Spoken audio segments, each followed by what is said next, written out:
અમદાવાદમાં ભારતીય ઓલિમ્પિક એસોસિએશનની વાર્ષિક સામાન્ય સભા યોજાઈ હતી, જેમાં તેના પ્રમુખ અને પ્રખ્યાત દોડવીર પીટી ઉષાએ હાજરી આપી હતી. તેમણે જણાવ્યું હતું કે અમદાવાદમાં ઉત્તમ માળખાગત સુવિધા છે. આ મહત્વપૂર્ણ બેઠકમાં નાણાકીય સુધારા અંગેના મુખ્ય નિર્ણયો લેવામાં આવ્યા હતા.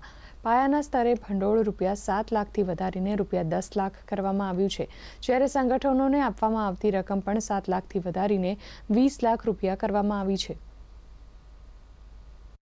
One and some of them now we are going to initiative enhance the money of the every federation we give, like earlier it was 7 lakhs, now we made it 20 lakhs for the every federations, and for every state Olympic association earlier it was 7 lakhs and we made it to 10 lakhs.